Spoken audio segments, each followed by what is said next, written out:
హెబ్రీయులకు రాసిన పత్రిక 12వ అధ్యాయము 24వ వచనం చదువుకుందాం.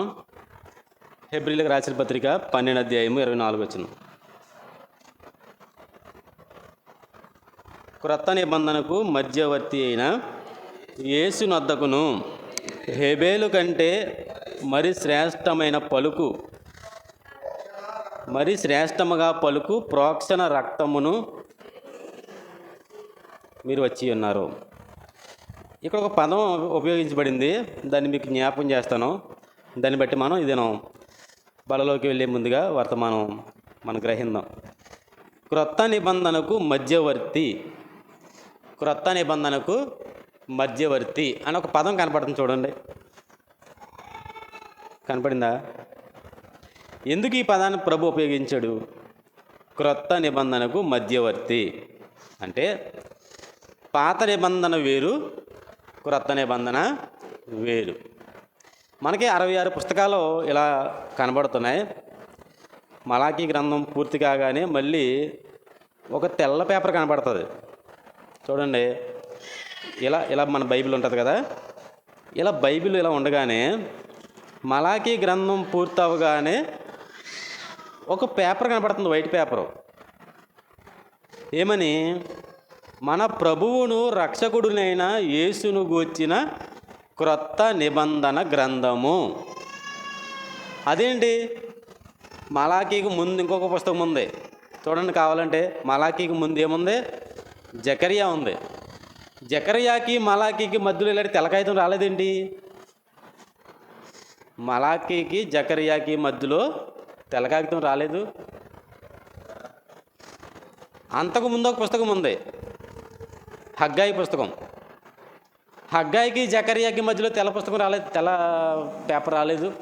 దాంట్లో ఏమీ రాయలేదేంటి?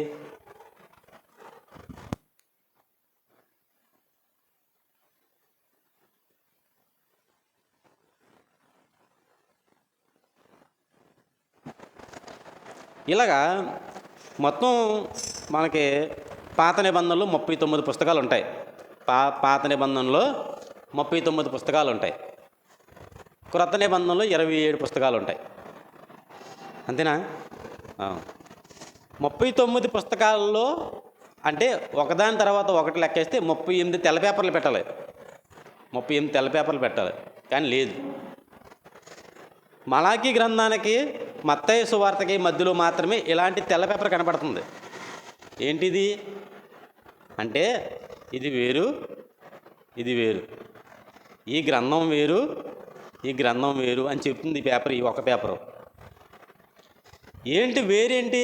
మాకేం అన్నీ కలిపే తెలుసు, మనకేం కలిపే తెలుసు. పాత నిబంధన అన్నా క్రొత్త నిబంధన అన్నా ఒకటే ఫార్మెట్లో చదువుకుంటాం మనం.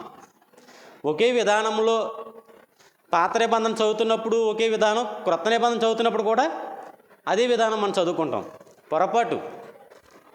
బైబిల్ని ఎలా ఆలోచించాలి, ఎలా అర్థం చేసుకోవాలి అనేది చాలామందికి అర్థం కావట్లేదు. మన మోహన్ నేను బయటికి వెళ్తుంటే ఈ మాట మాట్లాడుకున్నాం. పాత నిబంధనకి క్రొత్త నిబంధనకి మధ్య ఒక సన్నని గీత ఒకటి ఉంది, దాన్ని అబ్జర్వ్ చేయట్లేదు ఎవరో, దాన్ని గ్రహించట్లేదు అని అనుకుంటున్నాం. ఏంటి సన్నని గీత? పాత నిబంధనలో ఉన్న విషయాలు వేరు, క్రొత్త నిబంధనలో ఉంటున్న విషయాలు వేరు. మనుషులైతే మనకి మనుషులు కనబడతారు, పద్ధతులు కనబడతాయి, భయభక్తులు కనబడతాయి, భక్తి విధానాలు కనబడతాయి. కానీ పాత నిబంధనలో ఉన్న విషయాలకి క్రొత్త నిబంధనలో ఉన్న విషయాలకి చాలా పొంతన లేని సంబంధాలు ఉంటాయి. అసలు పొంతనే ఉండవు.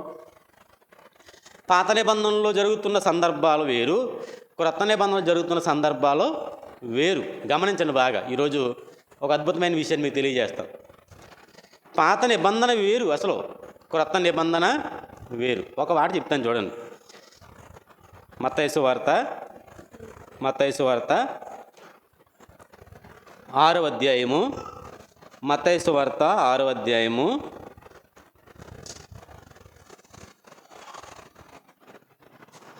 27వ వచనం. మత్తయి సువార్త 6వ అధ్యాయము 27వ వచనం. 27వ వచనం అండి. 27. వ్యభిచారము చెయ్యవద్దని చెప్పబడిన మాట మీరు విన్నారు కదా అని అన్నాడు. వ్యభిచారం చేయొద్దన్న మాట మీరు విన్నారు కదా. ఎక్కడ విన్నారు మీరు? ఎక్కడ విన్నారో? నిర్గమాకాండం 20 అధ్యాయము, నిర్గమాకాండము 20 అధ్యాయము 13 వచనం. నిర్గమాకాండము 20 అధ్యాయము 13 వచనం, 14 వచనం. వ్యభిచరింపకూడదు. ఏం చెప్పాడు? మీరు విన్నారా? పాత నిబంధన చదువుకుంటున్న విశ్వాసులారా, పాత నిబంధన కాలం నుంచి భయభక్తులు కలిగి ఉన్నవారులారా అని ప్రభువు చెబుతున్నాడు ఏమంటే, ఇదిగో మీరు వ్యభిచరింపకూడదు అన్న మాట విన్నారా? విన్నారా లేదా? విన్నారు. కానీ నేను మీతో చెప్పినది ఏమనగా అంటాడు 8వ వచనంలో, మత్తయి సువార్త 5వ అధ్యాయం, 6 అన్న ఇందాక, క్షమించండి, 5వ అధ్యాయము 28వ వచనం. నేను మీతో చెప్పినది ఏమనగా, ఒక స్త్రీని మోహపు చూపుతో చూచు ప్రతివాడు అప్పుడే తన హృదయమందు ఆమెతో వ్యభిచారము చేసిన వాడగును అన్నాడు. పాత నిబంధన వేరు, కొత్త నిబంధన వేరు. గమనించండి బాగా. పాత నిబంధన వేరు, కొత్త నిబంధన వేరు. పాత నిబంధనలో ఉన్న విషయాలు, ఆజ్ఞలు, నియమ నిబంధనలో ఒక విధానంలో కనబడతాయి. కొత్త నిబంధన రాగానే అన్నీ పరిపూర్ణంగా మారిపోయినట్టుగా మనకి కనపడతాయి. మరొక మాట చూడండి, 38వ వచనంలో కంటికి కన్ను పంటికి పన్ను అని చెప్పబడిన మాట మీరు విన్నారు కదా. ఉంది బైబిల్లో, అంటే పాత నిబంధనలు ఉంది. ఎవడైనా నీ కన్ను పోగొట్టేశాడు అనుకో, అన్ని ఆయుధపతుల దగ్గరికి వెళ్తే ఎవడైతే పోగొట్టేశాడు వాడు కన్ను ఇంకా ఏం చేయాలి? పోగొట్టే. పళ్ళు రాలిపోయినాయి అనుకో, ఒక దెబ్బ కొడితే వెంటనే వాడి పళ్ళు కూడా పెరికేసేయాలి. కాబట్టి కంటికి కన్ను పంటికి పన్ను అని చెప్పబడిన మాట మీరు విన్నారు కదా. నేను మీతో చెప్పినది ఏమనగా, నేను మీకేం చెప్తున్నానంటే అని, దుష్టుని ఎదిరింపొద్దు, నిన్ను కుడి చెంప మీద కొట్టు వానికి కుడి చెంప మీద కొట్టు వాని వైపునకు ఎడమ చెంప కూడా త్రిప్పుము. ఇదేంటి? వేరు. ఈ మలాకి గ్రంథానికి, మత్తయి సువార్తకి ఉన్న తెల్ల పేపర్ ఉందే, ఈ తెల్ల పేపరు ఇది ఈ విషయాలను వేరు చేస్తుంది. ఏ విషయాల్ని? ఇందులో ఉన్న విషయాల్ని వేరుపరుస్తుంది. ఏంటిది? ఈ తెల్ల పేపరు.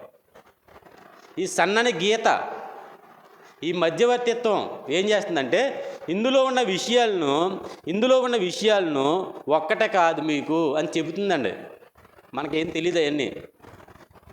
పాత నిబంధన ఎందుకు మనకు ముందుందంటే, అది దృష్టాంతంగా ఉంచబడ్డానికి మీ ముందుంచబడిందంటే దాంట్లో ఉన్న విషయాలు నాకే అన్నట్టుగా మనం తీసుకుంటున్నాం. అవునా? పాత నిబంధన ఎందుకు ఉంచబడిందంటే మనకి కళ్ళ ముందు దృష్టాంతం. ఎందుకంటే దృష్టాంతంగా ఉంచబడింది.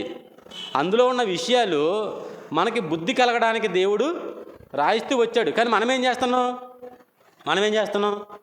అందులో ఉన్న విషయాలు బుద్ధి కలగడానికి కాదు కదా. ఎందుకు ఉపయోగిస్తున్నామంటే అందులో ఉన్న విషయాలే నాకన్నట్టుగా ప్రవర్తిస్తున్నాం. అవునండి? అవునా కదా? అవును. అంటే నేను చెప్పదలుచుకున్న ఈ విషయంలో ఏంటంటే, బైబిల్ అనేది 66 పుస్తకాలు. ఈ 66 పుస్తకాలని 2 భాగాలు చేశాడు దేవుడు. ఈ 2 భాగాలు చేసి మధ్యలో ఒక సన్నని గీతను పెట్టాడు. ఏంటి గీత అంటే, అది వేరు ఇది వేరు అని తెలపడానికే ఒక సూచన. ఇది వేరు అది వేరు. మనందరికి తెలుసు. ఇందులో కొన్ని విషయాలు మీకు తెలియజేస్తాను చూడండి. యోబు గ్రంథంలో ఒక మాట ఉంటుంది, 1వ అధ్యాయము 2వ వచనంలో. యోబు గ్రంథము 1వ అధ్యాయము 2వ వచనం. బాలలోకి వెళ్ళే ముందుగా మరి మనం ఎలాంటి సిద్ధపాటు కలిగి ఉంటున్నామో, మనం ప్రభువులో ఉంటున్న మనం ఎలా సిద్ధపడి ఉంటున్నాం అన్న విషయాలు ఇదేలా మనం పరిశీలన చేయాలి. యోబు గ్రంథము 1వ అధ్యాయము 1-2 వచనాల్లో, ఊజు దేశమునందు యోబు అను ఒక మనుషుడుండెను. అతడు యథార్థవర్తనుడు, న్యాయవంతుడునై ఉండి దేవుని యందు భయభక్తులు కలిగి చెడుతనమును విసర్జించినవాడు. యోబు గారి గొప్పతనం గురించి చెప్తున్నాడు ఇక్కడ. యోబు గారు ఎలాంటి వాడంటే యథార్థవర్తనుడు. ఏదైనా మాట మాట్లాడాడంటే ఉన్నదే మాట్లాడతారు, కానీ లేనిది లేనిపోని మాటలు కానీ, అబద్ధాలు కానీ, కల్పించి మాటలు చెప్పడాలు కానీ చెప్పడం. అది యథార్థత, ఉన్నది ఉన్నట్టుగా చెప్పడం. న్యాయవంతుడు, ఏదైనా న్యాయంగా మాట్లాడతాడో, న్యాయంగా ప్రవర్తిస్తాడో, న్యాయంగా చేస్తాడు.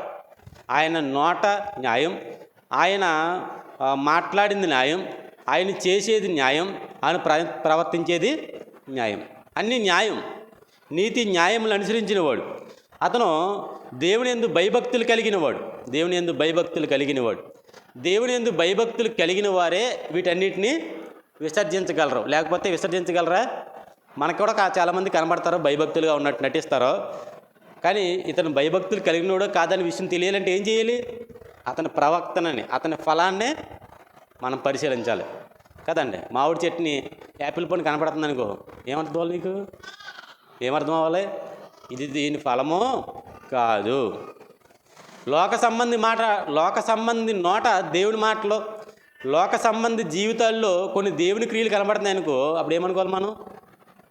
ఇది అలా పెట్టారు అంతే. యాపిల్ పండు కూడా పెట్టచ్చు మామిడి చెట్టుకి, ఫ్రెష్గా పట్టుకెళ్ళి జాగ్రత్తగా కనబడకుండా కట్టేయచ్చు. నువ్వు చూస్తుంటే అది మామిడి చెట్టుకి యాపిల్ పండు కనపడుతుంది, లేకపోతే యాపిల్ చెట్టుకి మామిడి పండు కనపడుతుంది. కానీ యథార్థంగా ఆలోచన చేయగలిగితే అది దాని ఫలం కాదు, దాని గుణం కాదు. ఈరోజు మనుషులు కూడా వారి గుణాలకు వ్యతిరేకమైన ఫలాలు కనబడుతున్నాయి. ఆర్టిఫిషియల్ అంతా కూడా అదంతా ఏంటంటే ఏదో అలాగా మనం పెట్టింది, మన హృదయంలోకి తెచ్చుకున్నదే, మన నోట్లోకి తెచ్చుకున్న మాట, మనం ప్రవర్తించే ప్రవర్తన అంతా కూడా మనం తెచ్చుకుని ప్రవర్తిస్తుంది. కానీ మన హృదయంలో ఉన్నది బయటకు రావడం కాదు. అది మన హృదయంలో ఉన్న ప్రవర్తన కాదు, మన హృదయంలో ఉన్న మాట కాదు, మన హృదయంలో ఉన్న చూపు కాదు. అదేంటంటే కేవలం అలంకరించుకోవడం, తెచ్చుకోవడం, లేనిది కల్పించుకోవడం. ఇక్కడ భయభక్తులు కలిగిన వారు ఏం చేస్తారంటే ఇలాంటి గుణాలు కలిగి ఉంటారో, భయభక్తులు లేని వారైతే ఎలా పడితే అలా ఉంటారు. లోకంలో లోకంలాగా, బయటలాగా, లోపలలాగా. ఇంట్లో ఇల్లాలో కాదండి, ఇంట్లో ఒక మాట అంటాడు, అది కాదు, ఇంట్లో సంసారి ఈదులో వ్యభిచారి అని ఒక మాట ఉంది, తెలుసండి? ఇంట్లో సంసారి ఈదులో వ్యభిచారి. ఒక వ్యక్తి ఇంట్లో ఉన్నప్పుడు ఎంత చక్కగా ప్రవర్తిస్తాడంటే నిజంగా వీడంత సంసారే లేడన్నట్టుగా ప్రవర్తిస్తాడంట. ఈదులోకి వెళ్ళిన తర్వాత గుణం బయటపడుతుంది. వ్యభిచార లక్షణాలు, వ్యభిచార మాటలు, వ్యభిచారం చూపులు. క్రైస్తవుడు కూడా ఇలాగే ఉన్నాడండి. ఎలాగా? సంఘంలోనేమో విశ్వాసులాగా ఎంత మంచిగా కనపడతామో అందరూ మంచివాళ్ళే కదా. సంఘంలోకి వచ్చిన తర్వాత చక్కటి ముసుగులు, చక్కటి బట్టలు, మంచి మంచి వస్త్రాలు, వినయంగా కూర్చున్న మరి ఆ సిట్టింగు, అసలు ఎంత మాట్లాడినా తిరిగి మాట్లాడలేని స్వభావం. ఇక్కడ ఎలా కనబడుతున్నామంటే మనం ఒక వ్యక్తి ఇంట్లో సంసారిలాగా ఎలాగైతే కనబడుతున్నాడో మనం కూడా సంఘంలో విశ్వాసులాగే కనబడుతున్నాం. కాదండి, అబద్ధం ఇదంతా కూడా. మన మాట ఏంటో బయటికి వెళ్తే కనబడుతుంది, మన ప్రవర్తన ఏంటో బయటికి వెళ్తే కనబడుతుంది, అంతే కదండి. మన బుద్ధులు ఏంటో బయటికి వెళ్తే బయటపడతాయి. ఇక్కడ అందరూ మంచోళ్ళమే అంటే మిమ్మల్ని అని కాదు, క్రైస్తవ సహవాసాల్లో ఉండే ప్రతి ఒక్కరి గుణగణాలు కూడా ఇలాగే. భయభక్తులు లేవు వీళ్ళకి. భయభక్తులు ఉంటే ఎలా ఉంటారు? భయభక్తి ఎలా ఉంటావు? భయభక్తులు ఉన్నవాడు బయట ఇంట ఒకటే ప్రవర్తన, బయట ఒక ప్రవర్తన, లోపల ఒక ప్రవర్తన కలిగి ఉండడం భయభక్తులు లేనితనానికి సూచన. కనబడుతుంది మన ప్రత్యక్షంగా. కొంతమంది చూస్తాం, వారు సంఘాల్లో చక్కగా మరి పాటలు పాడుతుంటారో, వాక్యాలు చదువుతుంటారో, వాక్యాలు చెబుతుంటారో, చక్కగా 10 మందికి మాటలు చెబుతుంటారు మైకుల్లో. బయటికి వెళ్ళిన తర్వాత వారి ప్రవర్తన వేరు, వారి క్రియలు వేరు, వారి పద్ధతులు వేరు. అవి కూడా డెలిబరేట్ అవుతున్నాయి, కనబడుతున్నాయి జనాలకి. సిగ్గులేనితనం అంటారు దీని ఏంటంటే సిగ్గులేనితనం. సిగ్గు లేకుండా మాట్లాడటం, సిగ్గు లేకుండా ప్రవర్తించడం. అరే నేను అక్కడ ఇలా మాట్లాడాను కదా, ఇక్కడికి వచ్చి ఇలా మాట్లాడితే జనం గుర్తిస్తారు కదా, గమనిస్తారు కదా అని కనీస ఇంగితం లేకుండా ప్రవర్తించడం. దాన్ని ఏంటి అంటే కారణం భయభక్తులు లేని తను. చెప్పదలుచుకున్న విషయంలోకి వెళ్దాం. చూడండి 2వ వచనంలో, అతనికి భయభక్తులు కలిగి చెడుతనమును విసర్జించినవాడు అని ఉంది. చెడుతనాన్ని ఏం చేశాడు? విసర్జించినవాడు. వాడు 2వ వచనం, అతనికి ఎవరికే? యోబుకి 7 కుమారులను 3 కుమార్తెలను కలిగిరి. ఎంతమంది మొత్తం సంతానం? పాత నిబంధనకి క్రొత్త నిబంధనకి వ్యత్యాసం చెబుతాను చూడండి, సమయం చాలా ఉంది, చక్కగా ఆలోచన చేద్దాం. యోబు గారికి 7 కుమారులు, 3 కొడుకు. ఇప్పుడైతే ఓ కొడుకు ఓ కూతురు. Smart family. స్మార్ట్ ఫ్యామిలీ అంటే ఇది. ఒక కొడుకు అందరూ అంతే. ఒక 10 సంవత్సరాల నుంచి అందరూ ఇదే విధానం. పూర్వకాలంలో ఇలా ఈ విధానాలు కాదు. ఇదివరకు కాలంలో ఇప్పుడు ఆస్తులు కావాలి, పిల్లలు వద్దనుకుంటున్నారండి కాలం, తెలుసండి. ఆస్తులు కావాలి, పిల్లలు వద్దు. ఒక ట్రెండ్ ఒకటి ట్రెడిషనల్ అవుతుంది ఈ మధ్యకాలంలో, సంప్రదాయంగా మొదలైంది ఒక ట్రెండ్. ఏంటంటే నో కిడ్, పిల్లలు వద్దు, మనకి పిల్లలు వద్దు. మరి ఏం కావాలి? డ్యూయల్ ఇన్కమ్, ఇద్దరూ సంపాదించాలి, పిల్లలు మాత్రం.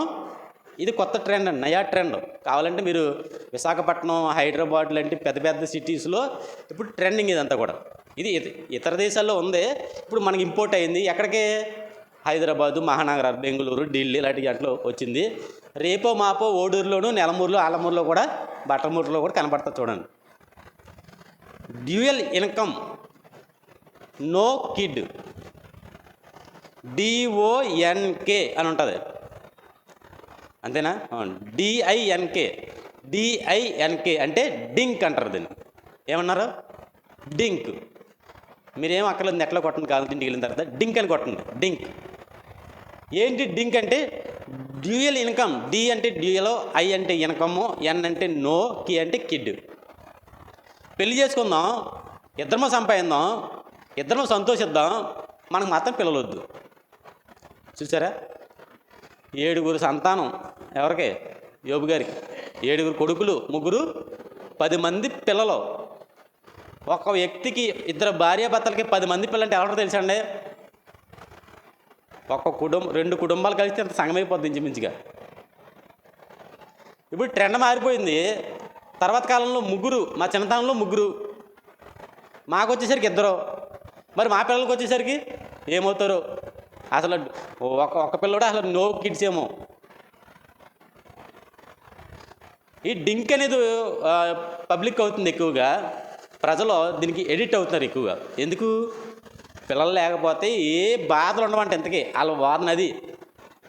ఇద్దరూ సంపాదిద్దాం, ఇద్దరు ఉద్యోగం చేద్దాం, సాయంకాలం వద్దాం, మనకు నచ్చింది ఆర్డర్ చేసుకుందాం, వచ్చేస్తుంది, తినేద్దాం, హ్యాపీగా పడుకుందాం, తెల్లవారు లేద్దాం.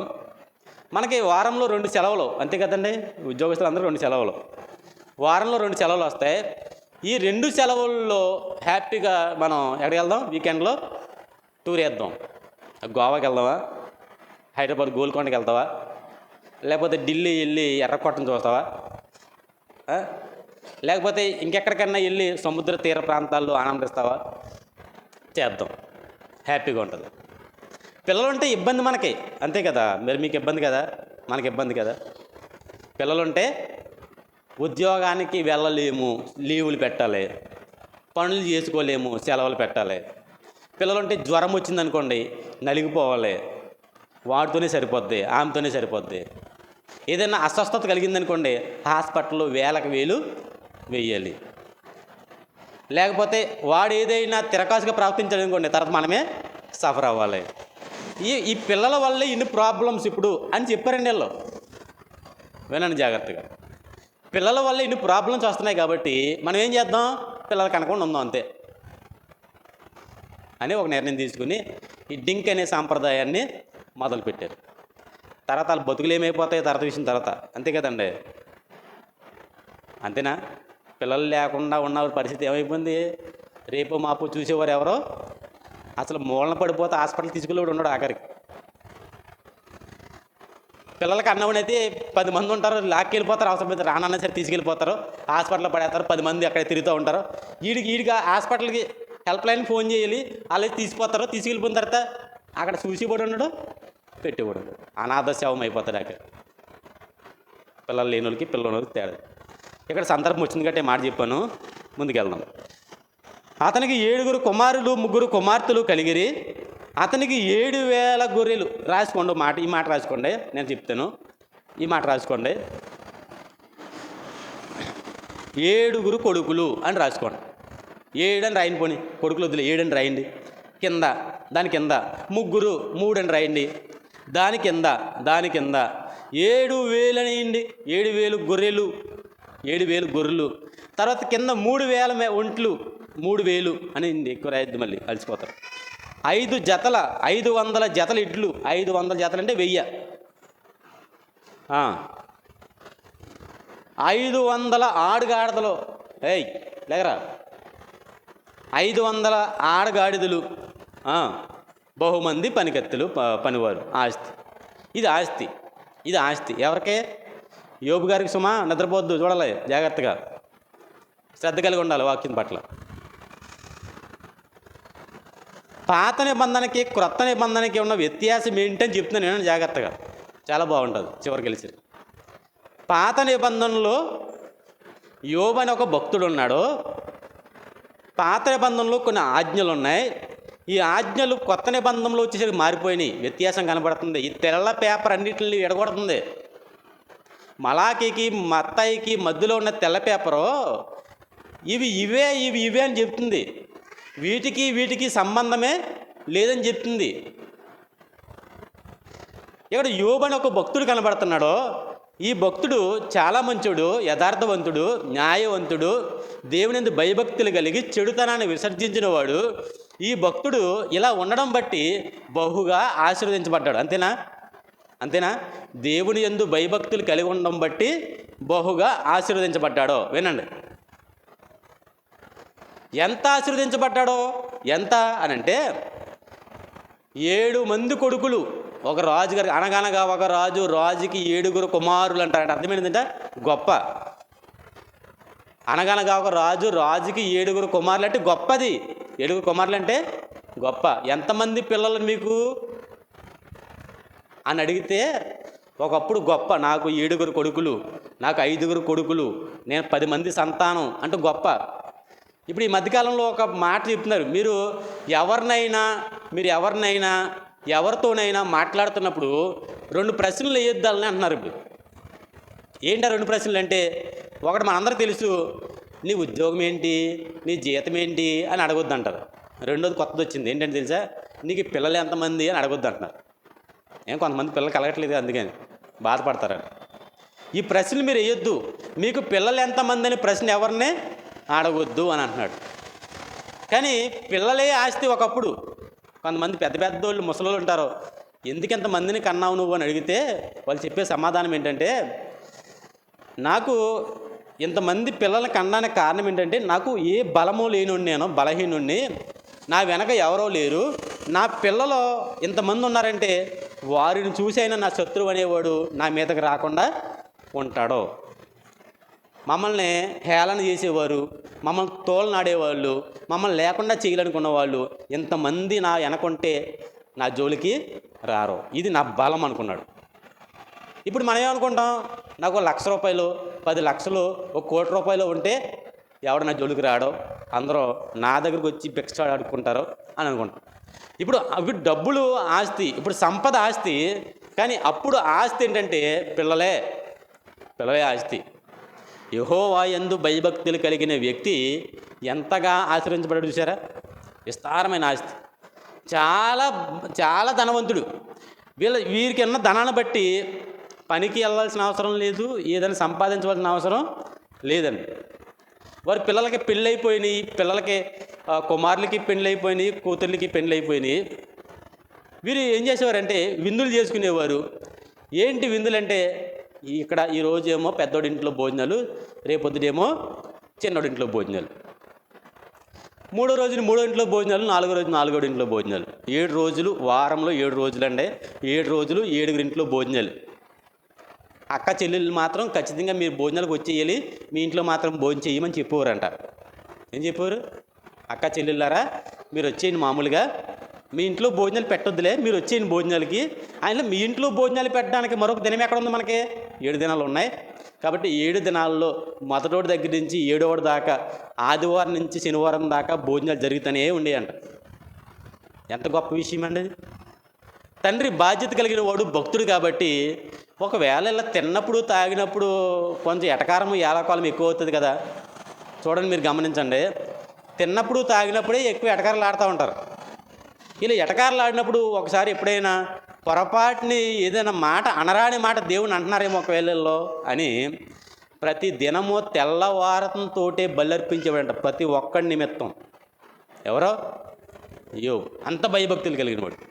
ఇతని ఆస్తి విస్తారంగా పెరిగిపోయింది. తర్వాత కాలంలో జరిగింది ఏంటంటే సాతానుడు ప్రవేశం జరిగింది. యోబు గారి జీవితం అంతా విచ్ఛిన్నమైపోయింది. ఏమీ లేకుండా పోయింది. నిద్రపోకండి, మొంకడికి రండి, బయటికి వెళ్ళి కావాలంటే నిద్రపోవద్దు. యోబు గారి జీవితం ఏమైపోయింది? విచ్ఛిన్నమైపోయింది, పాడైపోయింది. తన 7 కుమారులు 3 కుమార్తెలు చచ్చిపోయారు ఒక్కరినాన్నే. తన ఆస్తి అంతా పోయింది. తన గొర్రెలు పోయినాయి, తన ఎడ్లు పోయినాయి, తన ఒంటెలు పోయినాయి, తన ఆడగాడిదలు పోయినాయి. ఇందా చెప్పాను లెక్క, మీరు గుర్తుందో లేదు. ఈ లెక్కలో ఉన్న ఏ ఒక్క పశువు కూడా మిగలేదు. ఒక్కటే మిగలలేదు. ఒక్క కొడుకు లేడు. పనివారు పరిగెత్తుకుంటా వచ్చారు, ఏమీ లేవన్నారో అందరూ వాళ్ళు కూడా విడిచి వెళ్ళిపోయారు. ఇప్పుడు యోబుని భార్య కూడా విడిచిపెట్టి వెళ్ళిపోయింది. ఇప్పుడు ఎవరున్నారో యోబు దగ్గర ఎవరు లేరు, ఒక్కడే ఉన్నాడు. యోబు ఒక్కడే ఉన్నాడో భయభక్తులు కలిగిన వాడిని దేవుడు ఆశీర్వదిస్తాడు రైటే. సాతాను ప్రమేయం వల్ల ఈ ఆస్తంతా పోయింది రైటే. దేవుని యందు భయభక్తులు నిలుపుకొని యథార్థ హృదయం కలిగి భయభక్తులు విడిచిపెట్టినందుకు దేవుడు మళ్ళీ తిరిగి ఆశీర్వదించాడు. ఎవరినే? యోబుని తిరిగి ఆశీర్వదించాడు. ఎంతలా ఆశీర్వదించాడు అంటే యోబు గ్రంథం చివరి అధ్యాయంలోకి రాగలిగితే ఇక్కడ మనకు కనబడుతూ ఉంటుంది ఎంతలా ఆశీర్వదించాడో. 12వ వచనం, 42వ అధ్యాయము 12వ వచనం. అరే వాక్యం జాగ్రత్తగా వినాలి, అందరూ వినాలి. అంటే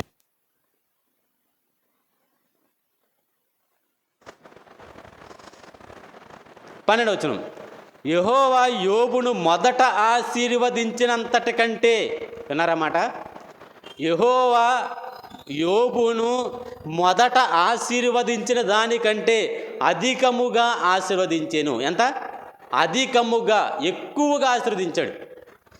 ఎంత ఎక్కువగా అని అంటే కింద చూడండి, కొడుకులు చచ్చిపోయారు, 7 కొడుకులు చచ్చిపోయారు, 3 కూతురు చచ్చిపోయారు, భార్య ఒక్కతే మిగిలింది, పనివారు వెళ్ళిపోయారు, పశువులు లేవు, నశించిపోయాయి.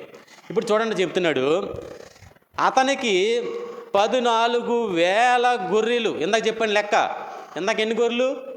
7,000 గొర్రెలు ఇందాక. ఇప్పుడు ఎన్ని? 14,000 రా, 14,000 గొర్రెలు, 6,000 ఒంటెలు. ఇందాకెన్ని? 3,000. ఇందాక 3,000, కానీ ఇక్కడికి వచ్చేసరికి 6,000 ఒంటెలు, 1000 జతల ఎడ్లు. ఇందాక 500 జతల ఎడ్లే, అదే ఎక్కువ అప్పుడు. కానీ మిక్కిలి ఆశ్రయిస్తున్నాడు దేవుడు. ఇప్పుడు 1000 జతల ఎడ్లు అయిపోయినాయి. 1000 జతలు, 1000 ఆడగాడిదలు. ఇందాక కూడా 500 ఆడగాడిదలే, ఇప్పుడు 1000 ఆడగాడిదలు. ఎంత అయిపోయినాయి? రెట్టింపు అయిపోయింది. దేనికి అయిపోయింది రెట్టింపు? దేవుని యందు భయభక్తులు కలిగి ఉన్నందుకు. అర్థం చేసుకోండి, దేవుని యందు భయభక్తులు కలిగి ఉన్నందుకు యోబు గారి ఆస్తి ఎంత అయిపోయింది? మర్చిపోకండి తెల్ల పేపర్నే, ఈ తెల్ల పేపర్ మర్చిపోకండి. ఈ విషయాలు చెప్పినప్పుడు గుర్తుంచుకోండి. యోబు గారి ఆస్తి ఎంత అయిపోయింది? రెట్టింపు అయిపోయింది. రెట్టింపు, మిక్కిలి విస్తారమైన ఆస్తి. ఒకప్పుడే ధనవంతుడంటే ఇప్పుడు మిక్కిలి ధనవంతుడు, తనను తానే మించిపోయిన ధనవంతుడు, ఆయనకు పోటీ ఎవరో కాదు, ఆయనే పోటీ. ఆయనకున్న ధనానికి ఆయనే పోటీ. ఇప్పుడు ఆయన మించిన వాడు ఎవరో? పాత యోబు కూడా ఈ కొత్త యోబు ముందు దిగదుడిపే. ఒక మాట చెప్పాలంటే ఒకప్పటి యోబు కూడా ఇప్పటి యోబు ముందు దిగదుడిపే. ఎందుకని? రెట్టింపు ఆస్తి. కిందకే 13, మరియు అతనికి 7 కుమారులు 3 కుమార్తెలు, సేమ్ సంతానం. చచ్చిపోయిన మళ్ళీ పుట్టేశారన్నట్టుగా ఉంటుంది అక్కడ యోబు గారికి. 7 కుమారులు 3 కుమార్తెలు కలిగిరి. పెద్దాని పేరు మొయ్యిమా, రెండవ దాని పేరు కేజియా, మూడవ దాని పేరు కెరం హప్పు అని చెప్పాడు. అండి యోబు గారి కూతుర్లంట అసలు ఆ దేశం అంతటా అంత సౌందర్యం కలిగిన కుమార్తెలు ఇంకెవరో కూడా అంత అందగతులు పుట్టేశారు. ఆస్తిలో అందరంత ఎత్తుకెళ్ళిపోయాడు. అందంలో కూడా ఆయన కూతుర్లు ఆయన కుమార్తెలు ఎలా ఉన్నారంటే చాలా అందనంత ఎత్తులు అందంగా కనబడుతున్నారు. ఏంటిది? పాత నిబంధన. ఎందుకు ఇది? యెహోవాయందు భయభక్తులు కలిగి ఉండడాన్ని బట్టి. ఇది ఒక సందర్భం మనసులో పెట్టుకోండి. రెండవ సందర్భం చెప్తాను చూడండి. రూతు గ్రంథం 1వ అధ్యాయం మనం చదువుకోగలిగితే 1వ అధ్యాయంలో ఏం జరిగిందన్న విషయం మనకు అర్థమవుతుంది. న్యాయాధిపతులు ఏలిన దినముల యందు దేశంలో కరువు కలగగా యోధా బెత్లెహేము నుండి ఒక మనుషుడు తన భార్యను తన 2 కుమారులను వెంట పెట్టుకొని మోయాబు దేశంలో కాపురముంటకు వెళ్ళాడు. ఒక వ్యక్తి జీవితాన్ని, ఒక కుటుంబం యొక్క జీవితాన్ని చెబుతున్నాడు. ఒకప్పుడు మంచి బెత్లెహేం అంటే రొట్టెల ఇల్లు అంటే రొట్టెలు ఉండే ప్రదేశం, రొట్టెల గంప, ఆహార సమృద్ధి కలిగిన ప్రదేశం అది. ఈ ఆహార సమృద్ధి కలిగిన ప్రదేశంలో దేవుని ఆశీర్వాదాన్ని బట్టి వారు దేవునిలో నడుచుకుంటూ వారు భౌతికంగా కూడా వర్ధిల్లుతూ వచ్చారు. ఎప్పుడైతే వీరు వర్ధిల్లుతూ వచ్చారో వారి జీవితాల్లో కష్టాలు అనేవి ప్రారంభమయ్యాయి. వారికి కలిగిన కష్టాలను బట్టి వారు ఆ దేశాన్ని విడిచిపెట్టి మరొక దేశానికి వెళ్ళిపోయారు. ఈ రూతు చరిత్ర అంతా మనం ఆలోచన చేస్తుంటే మొదటున్న పరిస్థితులు చివరిలో ఉండవు. మొదటున్న పరిస్థితి వేరు, మధ్యలో జరుగుతున్న పరిస్థితులు వేరు, చివరిలో దేవుడు అనుగ్రహించిన ప్రతిఫలాలు వేరు. వింటున్నారా? మనసు పెడుతున్నారా? మనసు పెట్టండి. చివరిలో జరిగే ప్రతిఫలాలు వేరు. ఈ రూత్ అనేవి ఆమె ఉందే, ఈమె పరిస్థితి మోయాబు దేశంలో నివసించినంత కాలం, లేకపోతే ఈ నయోమి యొక్క, లేకపోతే అతని మనుషుడు ఎలీమెలెకు యొక్క కొడుకుని పెళ్లి చేసుకోనేంత వరకు కూడా ఆమె జీవితం బాగానే ఉంది. ఎందుకంటే ఎలీమెలెకు అయినా సరే ఎవరిని పెళ్లి చేయాలనుకుంటాడో తన కొడుకులకి మంచి స్థితిలో ఉన్న పిల్లల్నే చేయాలనుకుంటాడు, మంచి గుణం ఉన్న పిల్లల్నే చేయాలనుకుంటాడు. చేశాడు, మంచి పరిస్థితి. కొంతకాలం కాపురం బాగానే జరిగింది, పిల్లలు లేరు. రూతు అలాగే తన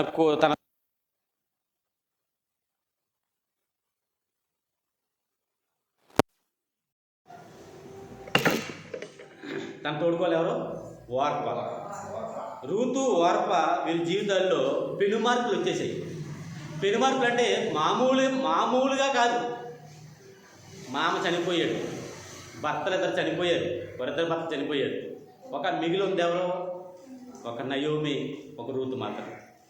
వారు బ్రతుకు జీవుడు అనుకుంటూ ఏ దేశాన్ని విడిచిపెట్టి వెళ్ళిపోయారో ఆ దేశానికి తిరిగి వచ్చేసారు. మళ్ళీ ఏ దేశం అది? బెత్లెహేం వచ్చేసారు.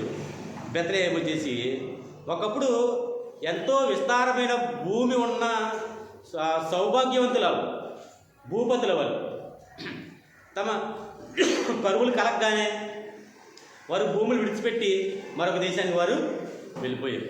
ఇప్పుడు వచ్చి ఏ భూములైతే కలిగి ఉన్న వీరు అయ్యే భూముల్లో, ఇంచుమించు అలాంటి భూముల్లో పరగేరుకుంటున్నారు. పంట కోసుకోవలసిన వారు పరగేరుకుంటున్నారు. ఫస్ట్ ఎలా దిగజారుకుని చూడండి. పంట కోసుకునే స్థితిలో ఉన్నవారు, పంట సమకూర్చుకునే స్థితిలో ఉండవలసిన వారు పరగేరుకునే పరిస్థితిలో, ఎవరైనా ఒక చేరు ఎవలు పెడితే ఆమె ఉన్న వస్త్రంలో మూట కట్టుకుని ఇంటికి తెచ్చుకున్న పరిస్థితి, అడుక్కునే వరకు చూసారా, అలా అయిపోయింది పరిస్థితి. తినడానికి తిండి లేదు. అమ్మ నీవు మరి నీ రొట్టె ముక్కను ఇగో ఇక్కడ ద్రాక్షారసంలో ముందుకు తిను. సరైన ఆహారం లేదు, సరైన వసతులు లేవు, సరైన పరిస్థితులు లేవు. వారికి పరిస్థితులన్నీ దిగజారిపోయాయి. ఇలాంటి పరిస్థితుల్లో వారి బెత్లెహేంలో మళ్ళీ వారి జీవితాలని ప్రారంభించారు, వారి జీవితాన్ని నడిపించుకోవడం ప్రారంభించారు. ఇలాంటి సమయంలో వారి దేవుని యందు భయభక్తులు నిలిపారు, దేవుని యందు వారు విశ్వాసం ఉంచారు. దేవుని విడిచిపెట్టలేదు వాళ్ళు. మనకు కొన్ని పరిస్థితులు దిగజారేయాలనుకోండి, వెంటనే మనం ఏం చేస్తాం? ముందు అందరికంటే ముందు ఎవరిని విడిచిపెట్టాలి? మనకు దేవుణ్ణే విడిచిపెట్టాలి. ఎవరైనా విడిచిపెడితే వాళ్ళు ఊరుకుంటారండి. నీకు ఎన్ని చేశాను నన్ను విడిచిపెట్టావు అంటారు. భార్యను విడిచిపెట్టాడు కానీ ఏమంటుంది?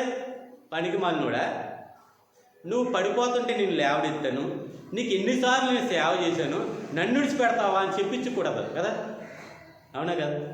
భార్య భర్త వదిలిపెట్టాడు అనుకోండి, భార్యనే భర్త వదిలిపెట్టాడు అనుకోండి, భర్తనే భార్య వదిలిపెట్టింది అనుకోండి, భర్త భార్యతో అంటాడు, నిన్ను ఎన్నాళ్ళు పోషించానే, నన్ను విడిచిపెడతావా విశ్వాసఘాతకురాలా అని తిడతారు.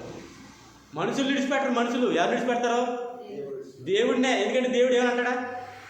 దేవుడు ఏమని అంటాడండి ఎవరన్నా? ఒక మాట ఆలోచన చేయండి. మనుషులు నీ చుట్టూ ఉన్నవారు అందరూ కూడా నిన్ను ఎప్పుడో ఒకప్పుడు ఏదో ఒక మాట అన్నవాళ్ళైనా అనలేని వాళ్ళ, ఏదో ఒక మాట, నిన్ను ప్రేమించిన వారైనా నిన్ను ద్వేషించిన వారైనా ఎవరైనా ఏదో ఒక మాట అన్నాలే నిన్ను. ఎప్పుడైనా దేవుడు ఒక మాట అన్నా నిన్ను ఏమైనా? నన్ను ఎప్పుడైనా ఒక మాట అనలేడంటే ఆయన అనలేడా? ఒక్క మాట అన్నాడా? కనీసం సరైన వంట వండకపోతే భార్యని పట్టుకుని తిట్టేసి వాళ్ళు 100 మంది ఉంటారు భర్తలు. సరిగా ఇంట్లోకి ఏమైనా తేకపోతే పట్టుకుని రేవెట్టేసి వాళ్ళు ఎంతమంది ఉంటారో అర్థం చేసుకోకుండా ఉంటారు. ఏ రోజైనా సరే నువ్వు ఎంత వ్యధవేషాలు వేస్తూ ఎంత ఇష్టానుసారంగా తిరుగుతున్నా సరే, ఇన్నిసార్లు నువ్వు ఇష్టానుసారంగా దేవుడు విడిచిపెట్టేసి నీ ఇష్టానికి నువ్వు బతుకుతున్నా సరే, ఒక్క మాట అన్నాడు దేవుడు? ఏమండి, ఎప్పుడైనా ఒక మాట అన్నాడు దేవుడు? ఒక్క మాట, చిన్న మాట పళ్ళెత్తి అనలేడండి దేవుడు. ఆకాశంలో ఉరుముల ద్వారా రే అనలేడా? మోహన్ రావా ఏంటి నీ పద్ధతి అని అనలేడా? మార్చుకుంటావా గోమ్మ కొట్టమంటావా అన్నాడా? అనలేడండి. అనగలడు ఆయన, అనగలడు. సరిగ్గా పొజిషన్ పెట్టవచ్చు మరి. ఆయన అనగలడు కానీ అండవు. అప్పిని సరిగ్గా లోపలికి వెళ్ళిపో. ఆయన అనగలడు. నువ్వు తిరుగుతున్న తిరుగుళ్ళకి, నువ్వు వేస్తున్న వేషాలకి, నీ పద్ధతులకి, నీ గుణగణాలకి దేవుడు రేవెట్టేయగలడు నీకు ఒకసారి. నిజంగా ఆయన మాట్లాడి తట్టుకోగలమా? ఆ రోజు నిర్గమాకాండ 20వ అధ్యాయంలో మా పిల్లలతో చెప్పాను, వీళ్ళందరితో, సండే స్కూల్ పిల్లలతో. దేవుడు మాట్లాడుతుంటేనంట ఉరుముల్లా కనబడుతున్నాయంట వాళ్ళకి. మోసేతో అంటారు, మోసే ఈ 10 చెప్పే లోపు 10 మాటలు చెప్పాడు కదండి. ఈ 10 మాటలు చెప్పే లోపుగా అంటే ఇంచుమించుగా 3 నిమిషాలు ఎన్నో పడవచ్చు అని చెప్తారు. ఇంచుమించుగా ఈ 3 నిమిషాలు మాట్లాడుతున్న సమయంలో నీకు దండం పెడతామో, మేము దేవుడి మాటలో వీళ్ళని చచ్చిపోతామన్నారు. నేను చచ్చిపోతా ఆయన మాట్లాడుతున్నారు. నీతో మాట్లాడగలడు దేవుడు, మాట్లాడలేడా? మాట్లాడగలడు. శుక్రవారం మంగళవారం చర్చికి రాకుండా నీవు ఇష్టానుసారంగా తిరుగుతున్నప్పుడు నీ పద్ధతి ఏంటి అసలు అని అనలేడా? చిమ్మ చీకట్లో ఒంటరిగా ఉన్నప్పుడు పేరెట్టి పిల్లలేడా? రాని ప్రార్థనకి వెళ్ళలేదే అని అనలేడా? ఆయన చేత అనిపించుకోలేకపోతున్నాం కదా, అదే లోపు మనకి కదండి. నిజంగా అలా మాట్లాడితే మనం బతకగలమా భూమి మీద? ఎక్కడికి వెళ్తే అక్కడ నీ ఎదవేశాలన్నీ ఖండిస్తూ ఒంటరిగా ఉన్నప్పుడు నీ పేరు పెట్టి పిలుస్తుంటే అసలు బతకగలమా భూమి మీద మనుషులు? ఒక మాట అనలేదు. ఇక్కడ రూతు జీవితంలో జరుగుతున్న సందర్భాల్లో వారు భయభక్తులు విడిచిపెట్టలేదు. మనం విడిచిపెడతాం, వాళ్ళు విడిచిపెట్టలేదు. అయితే భయభక్తులు విడిచిపెట్టలేదు. దేవుని యందు భయభక్తులు కలిగి ఉన్నారు. ఈ భయభక్తులు కలిగి ఉన్న దాన్ని బట్టి వారికి కలిగిన మేలు చెప్తాను చూడండి. చివరి అధ్యాయం 4వ అధ్యాయము 13వ వచనం. కాబట్టి బోయాజు రూతును పెండ్లి చేసుకొని ఆమె యొద్దకు పోయినప్పుడు ఆమె గర్భవతి అయింది. ఆమెకు కుమారుని కన్నది. ఆమె కుమారుని కంటే ఎవరు ఆధారపడ్డారు? ఇప్పుడు నయోమి ఆధారపడుతుంది. ఈ కుమారుడి పేరేంటి? ఓబేదు. అంతేనా? ఈ కుమారుడి పేరేంటి? ఓబేదు. ఈ ఓబేదు ఎవరో? యెషయాకు తండ్రి. ఈ యెషయా ఎవరో? దావీదుకు తండ్రి. ఈ దావీదు ఎవరో? యేసుక్రీస్తుకి మూల పురుషుడు. ఒక కష్టమైన పరిస్థితుల్లో నుండి, ఒక లేమిలో నుండి, ఒక ఇబ్బంది పడుతున్న పరిస్థితుల్లో నుండి దేవుని యందు విశ్వాసం ముంచినందుకు గాను పరగ ఏరుకునే రూతు ఇప్పుడు ఏమైంది? పట్టపు రానయ్యింది. అవునా?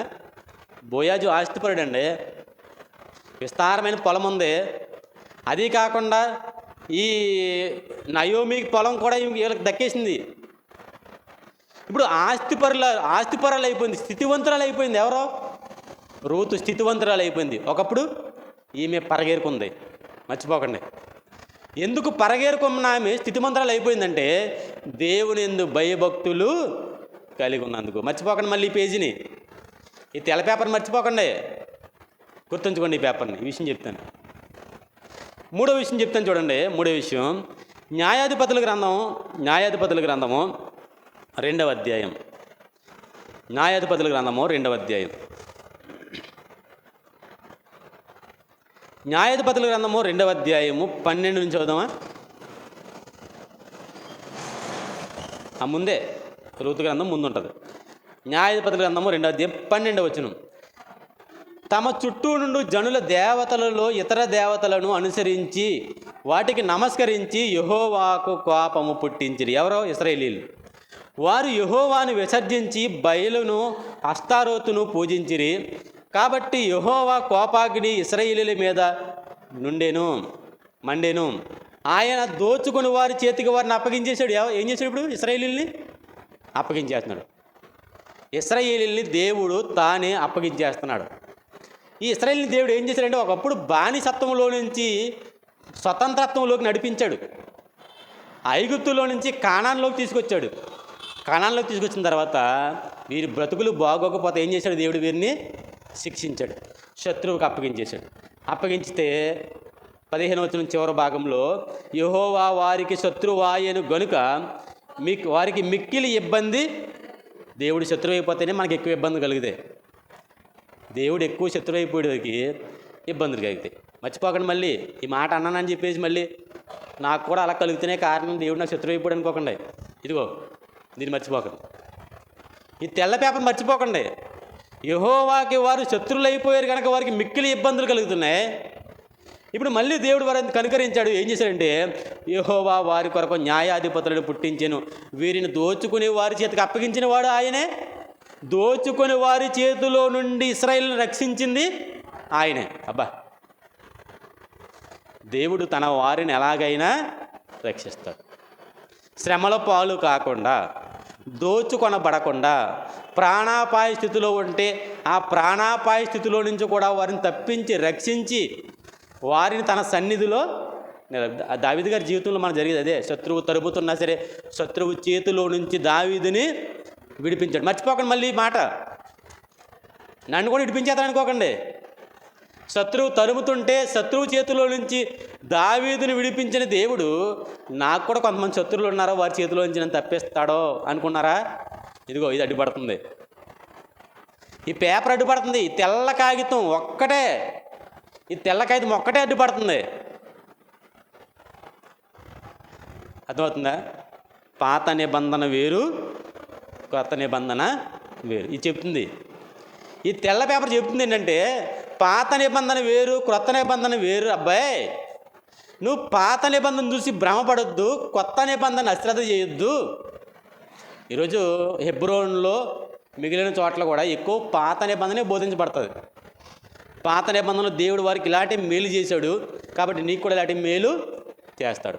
పాత నిబంధనలో దేవుడు వారిని ఆశీర్వదించాడు, నిన్ను కూడా దేవుడు ఆశీర్వదించాడు. మేము మాట్లాడుకున్న మాటలు అవే. దేవుడు ఆశీర్వదిస్తాడని చెప్పి బైబిల్కి విరుద్ధమైన బోధలు చేస్తున్నారు. బైబిల్ విరుద్ధం అంటే కొత్త నిబంధనకు విరుద్ధమైన బోధ చేస్తున్నారు. జరుగుతుంది అంతా కూడా సమాజంలో. ఏ సేవకుని నోటైనా దేవుడు నిన్ను ఆశీర్వదిస్తాడన్న మాట తప్ప మరొక మాట ఉంటుందా? దేవునికి ఉపకారం చేస్తాడన్న మాట తప్ప మరొక మాట ఉంటుందా? దేవుడు నీకు పోగొట్టుకున్నదాన్ని మళ్ళీ తిరిగి సమకూరుస్తాడన్న మాట తప్ప మరొకటి ఉంటుందా? నీకు ఆరోగ్యం ఇస్తాడో, నీ ప్రాణాన్ని కాపాడతాడో అని సేద తీర్చే మాటలు ఎంతమంది చెప్పలేదు మనకే? మర్చిపోయారు వాళ్ళందరూ, దీన్ని మర్చిపోయారు. మనం కూడా మర్చిపోయామనుకోండి, మన పరిస్థితి ఎలా ఉంటుందో చెప్పమంటారా? పాలకులు వెళ్ళిన తర్వాత అసలు నువ్వు ఎక్కడున్నావో కూడా నీకు తెలియకపోతే ఎలా ఉంటుంది? ఒక ఉదాహరణకి, ఒక్కడవే పిల్లల్ని, చిన్నపిల్లల్ని దూర ప్రాంతంలో వదిలిపెట్టేసి ఆ ప్రదేశంలో వారు ఎక్కడున్నారో వారికే తెలియని పరిస్థితి వచ్చిందనుకోండి, అలా ఉంటుంది నీ పరిస్థితి. అర్థం చేసుకోకుండా చచ్చిపోయావా? ఈ 2 గ్రంథాలని అర్థం చేసుకోకుండా చచ్చిపోయావా? నీ పరిస్థితి కూడా అలాగే ఉంటుంది. అర్థం చేసుకోవాలి. మనం చదువుతుంటే అర్థమైపోద్ది ఈజీగా. బైబిల్ చదువుతుంటే ఇదేంటి అనే సంగతి అర్థమైపోద్ది. కానీ మనం బైబిల్ ఎక్కడ చదివిస్తాం? బైబిల్ ఎక్కడ చదువుతాం? మనం బైబిల్ చదవం కదా. బైబిల్ చదువుతుంటే, దాన్ని అబ్జర్వ్ చేస్తుంటే, దాన్ని గ్రహిస్తుంటే మనకి ఈ విషయాలు ఏంటో వీటికి ఇవి ఎందుకు భిన్నంగా ఉంటున్నాయో, ఇలాంటివి ఇందులో ఎందుకు జరగట్లేదో అన్న విషయాలు మనకి అర్థమవుతాయి. మనకి ఇదేం అక్కర్లేదు, మనకి చెప్పే వాళ్ళకి అక్కర్లేదు. నిలబడి 4 కన్నీళ్ళు రాల్చాడంటే మనం కూడా వాళ్ళ వెనకాల కన్నీళ్ళు రాల్చాడు. నాతో దేవుడు మాట్లాడేశాడు అనుకుంటాం, దేవుడు నాకు చెప్పేశాడు అనుకుంటాం కదండి. పొరపాటు పడుతున్నారు. యావత్ క్రైస్తవ సమాజం మొత్తం కూడా పొరపాటు పడుతుంది. ఏ విషయంలో? ఈ విషయంలో దీనికి ఉన్న వ్యత్యాసం ఏంటో గ్రహించలేక బోర్లా పడుతుంది క్రైస్తవ సమాజం. చెప్తాను చూడండి. ఒక అద్భుతమైన మాట చూద్దాం. చూడండి, మత్తయి సువార్త 19వ అధ్యాయము. ఎప్పుడు చదివే మాటే మరొకసారి చెప్తున్నాను. పేతురు గారు కూడా అలాగే అనుకున్నాడు. 19వ అధ్యాయము 26వ వచనంలో 27వ వచనంలో చెప్తున్నాడు పేతురు గారు అడుగుతున్నారు ప్రభువుని. ఏమంటే, పేతురు, ఇదిగో మేము సమస్తమును విడిచిపెట్టి నిన్ను వెంబడించితిమి గనక మాకేం దొరుకుతుంది? అబ్రహాము నిన్ను వెంబడించినందుకు ఆస్తిమంతుడయ్యాడు. ఇస్సాకు నిన్ను వెంబడించినందుకు, ఇస్సాకు నిన్ను అనుసరించినందుకు, లేకపోతే ఇస్సాకు నీ యందు భయభక్తులు కలిగినందుకు అతను విత్తనం వేస్తే 100 పండింది. అంతేనా? యాకోబు నిన్ను నీ యందు ఆనందించినందుకు, నిన్ను అనుసరించినందుకు అతను విస్తారమైన జనములకు తండ్రి అయ్యాడు. దేశమే అతనిదయింది. ఒక యోబు నీ యందు భయభక్తులు కలిగినందుకు, నిన్ను అనుసరించినందుకు, తన కష్ట సమయంలో కూడా నేను విడిచిపెట్టినందుకు అతని ఆస్తి విస్తారమైపోయింది. ఒక రూతు జీవితం మారింది నిన్ను వెంబడించడం బట్టి. పేతురు గారు అంటున్నారు, ఇవన్నీ మేము చదువుకున్నాం పాత నిబంధన అంతా, ఇప్పుడు మేము నిన్ను వెంబడిస్తున్నాం, ఇప్పుడు మాకేం దొరుకుతుంది? వారికంటే ఎక్కువ దొరుకుతుందా? వారికి వలె దొరుకుతుందా? వారికంటే ఎక్కువ దొరుకుతుందా? వారికి వలె దొరుకుతుందా అంటే ప్రభు అంటున్నాడు చూడండి, యేసు వారితో ఇట్లా, నేను మనుష్య కుమారుడు తన మహిమగల సింహాసనం మీద ఆసీనుడై ఉన్నప్పుడు నన్ను వెంబడించిన మీరు 12 సింహాసనాల మీద ఇశ్రాయేలు 12 గోత్రం వారికి తీర్పుతే. అదేంటి ఇప్పుడేం దొరకదా? యోబు గారికి, అబ్రహాం గారికి, ఇస్సాక్ గారికి, యాకోబు గారికి, మిగిలిన భక్తులందరికీ దొరికినట్టుగా ఈ భూమి మీద మాకేం దొరకదా? కొత్త నిబంధనకి పాత నిబంధనకి మధ్య వ్యత్యాసం చూడండి, గమనించండి. అశ్రద్ధగా ఉండొద్దు, అనాలోచనగా ఉండొద్దు. బైబిల్ దగ్గర మీకు చెప్పబడుతున్న మాటల్ని మీరు ఏదో రైటే, అతను చెప్పింది రైటే, ఎందుకంటే తప్పు అన్నట్టుగా ఎవరు చెప్తారండి వాక్యం? నేను చెప్పేది తప్పు అన్నట్టు నేను చెప్తానా? నేను చెప్పేది రైట్ అన్నట్టుగానే చెప్తాను, తప్పు అన్నట్టు ఎందుకు చెప్తాను? మనం భ్రమపడొద్దు. అతను చెప్పేది నిజమని, వారు చెప్పేది నిజమని, ఒకటి చెప్పబడుతుంది నిజమని మాట మీరు అనుకోవద్దు. ఇక్కడ చెప్తుంది ఏంటంటే, ఇదిగో పునర్జననమందు అన్న మాటకి పునర్స్థితి స్థాపన మందు అన్నాడు. మళ్ళీ ఆయన సంఘాన్ని మళ్ళీ స్థాపించే సమయంలో, ఆయన సింహాసనాసీనుడై ఉండే సమయంలో, అప్పుడు 12 సింహాసనాల మీద కూర్చుంటారు మీరని చెప్పాడు. మరి ఇప్పుడు పేతురు గారి జీవితంలో ఒకవేళ ఇది భౌతికమైంది అని అనుకుంటే, పేతురు గారి జీవితంలో సింహాసనం మీద కూర్చున్నాడా భూమి మీద బతికినప్పుడు? చెప్పండిలా, మీరు చెప్పండి. ఇది నిజంగా భౌతిక సంబంధమైందే అబ్రహాముకి సంబంధించినట్టుగా అని అనుకుంటే, పేతురు గారు సింహాసనం మీద కూర్చుని రాజ్య పరిపాలన చేశాడా? చెప్పండి, చేశాడా? కాదు. ఇది ఈ లోకమందు దక్కే ఘనతల కావివి. పాత నిబంధనలో దేవుణ్ణి నమ్ముకుంటే ఈ లోకంలో ఘనతలు దక్కేవి. నిన్ను తలగా ఉంచుతాను కానీ తోకగా ఉంచనన్నాడా? ఎక్కడ? ద్వితోపదేశకాండ 8వ అధ్యాయంలో నిన్ను తలగా ఉంచుతాను కానీ తోకగా ఉంచను. ఈ మాటకి నువ్వు ప్రార్థన చేస్తావు? ఇప్పుడు చేస్తావా? చెయ్యి. అందరికీ తోకకి నువ్వు తలవు కదా. ఇప్పుడు నీకంటే తల ఉంది పైన. నువ్వెంత విశ్వాసం కలిగి ఉన్నా ఎంత భయభక్తులు కలిగి ఉన్నా నీకంటే పైన తల ఉంది, నీకంటే పైన అధికారం ఉన్నాడు, నీకంటే ధనవంతుడు ఉన్నాడు, నీకంటే పేరు ప్రఖ్యాతలు గలవాడు ఉన్నాడు, నీకంటే ఆస్తివంతుడు ఉన్నాడు, నీకంటే అందగాడు ఉన్నాడు, నీకంటే జ్ఞానవంతుడు ఉన్నాడు, లేడా? మరి తల అన్నావు కదా ప్రభువా, నీకు కాదు అబ్బాయి, ఇదిగో దీన్ని జ్ఞాపం చేసుకో. ఇది నీకు కాదు, ఇది వీరికి. మధ్యవర్తి క్రొత్త నిబంధనకే యేసుప్రభు వచ్చాడు. ఇక్కడి నుంచి ఇవన్నీ నీకు అనుకోకో, ఇవన్నీ నీకు అనుకుంటావు, పొరపాటు పడొద్దు. ఇప్పుడు నువ్వు తోకవే కానీ తలవో కాదు, ఊడిపోయే తోకవు నువ్వు. మామూలు తోక, ఉండే తోక కూడా కాదు, నువ్వు ఊడిపోయే తోకవు నువ్వు. మనం ఏమనుకుంటాం, అబ్బో నన్ను తలగా ఉంచుతున్నాడు. మనకున్న కొద్ది దాంట్లో కూడా మనం గొప్పగా ఫీల్ అవుతాం. ఈ టైంలో మనకైతే కొద్ది గొప్ప ఉంటుంది కదా, నన్ను దేవుడు తలగా ఉంచుతానన్నాడు అని ఇలా ఉంచాడు. మరి నీకంటే గొప్పలు ఉన్నారు అబ్బాయి, నీకంటే గొప్పలు ఉన్నారు అమ్మాయి, లేరా? ఇక్కడ చెప్తున్నారు చూడండి, 12 సింహాసనాల మీద ఉంటారు, కానీ మీరు ఈ భూమి మీద కాదు, ఈ భూమి మీద కాదు. అంటే ఇది ఏం చేస్తుంది? మనల్ని వేరు చేస్తుంది. పాత నిబంధన భక్తుల్ని కొత్త నిబంధనల విశ్వాసుల్ని వేరు చేస్తుంది. ఈ పరిస్థితులు వేరు, ఆ పరిస్థితులు వేరు, ఇందులో ఉన్న నమ్మకాలు వాటికి సంబంధించిన ఫలితాలు వేరు, వీటిలో ఉన్న నమ్మకాలు వీటికి సంబంధించిన ఫలితాలు వేరు. పాత నిబంధనలో నమ్మకం ఉంచితే నిన్ను తలగా ఉంచుతాడు, క్రొత్త నిబంధనలో నమ్మకం ఉంచితే నీ తలకాయ తీసేస్తాడు. తెలుసా? ఇది వ్యత్యాసం. మళ్ళీ చెప్తున్నాను చూడండి, పాత నిబంధనలో నువ్వు దేవుని యందు విశ్వాసం ఉంచితే అందరికీ తలగా ఉంచుతాడు, క్రొత్త నిబంధనలో ఆయన యందు విశ్వాసం ఉంచితే అందరి ఎదుట నీ తలకాయ తీసేస్తాడు. ఇది అర్థమైందా? ఈ గీత అర్థమైందా? ఈ సన్నని గీత అర్థమైందా? అర్థం అవ్వలేదు. క్రైస్తవ సమాజానికి ఈ సన్నని గీత, పాత నిబంధనకి క్రొత్త నిబంధనకి మధ్య ఉన్న వ్యత్యాస రేఖ అర్థం అవ్వలేదు. మాయలో బతుకుతుంది క్రైస్తవ సమాజం.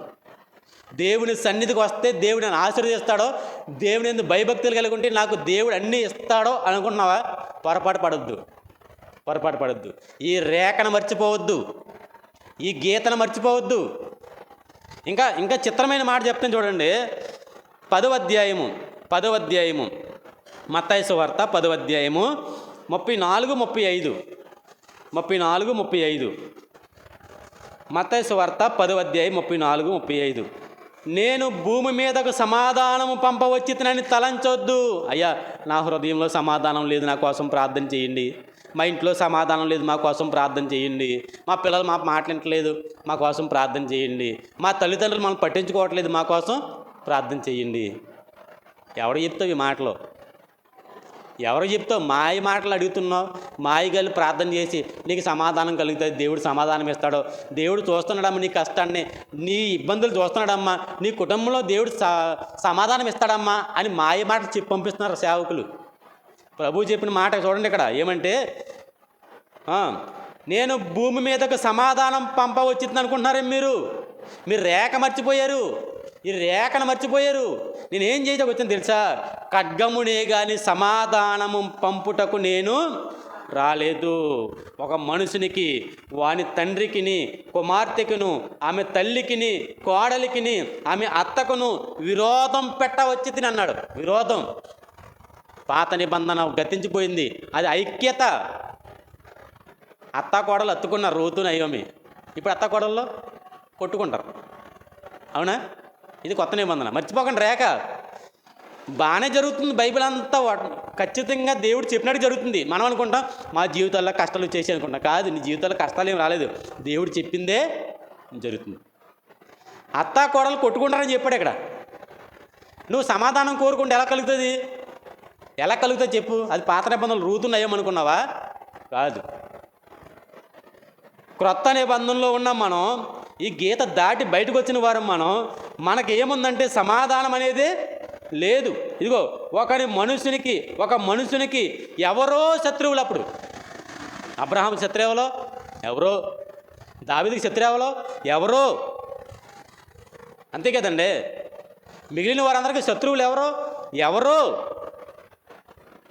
మొద్దుకాయకి శత్రువులు ఎవరో? హామాను శత్రువు. ఆడెవడో ఇంట్లో కూడా. కానీ ఇక్కడ చెప్పాడు చూడండి, ఒక మనుషునికి ఇంటి వారే అతనికి శత్రువులు. నీ ఇంటి వాళ్ళే నీకు శత్రువులు. చూడండి కదండి, మన ఇంట్లో వాళ్ళే మనకి విరోధం, మన ఇంట్లో వాళ్ళే మనకి వ్యతిరేకం, మన ఇంట్లో వాళ్ళకే మనమంటే పడదు. గీత దాటి వచ్చాం, మర్చిపోతున్నారా? గీత బయట ఉన్నాం, పాత నిబంధనలు అనుకుంటారేమో, గీత దాటి వచ్చాం. ప్రభువుని నమ్ముకుంటే అన్నీ వస్తాయి, అన్నీ సమకూడితే సమాధానం ఉంటుంది, ఐక్యత ఉంటుంది అనుకుంటున్నారేమో. లేదు. ఆయన ఖడ్గాన్ని పంపాడు. ఒక మనిషిని ఇంట్లో అతనికే శత్రువులు ఉన్నారో చూసారా? ఈ మాటలన్నీ బట్టి మనకి అర్థమవుతుంది ఏంటంటే, మనం క్రొత్త నిబంధనలో ఉన్నాం. చివరాఖరికి ఏం చేయాలి తెలుసా? 39వ వచనంలో, తన ప్రాణమును దక్కించుకునేవాడు దాన్ని పోగొట్టుకును, కానీ నా నిమిత్తము తన ప్రాణమును పోగొట్టుకునేవాడు దాన్ని అంటే అర్థం ఏంటి?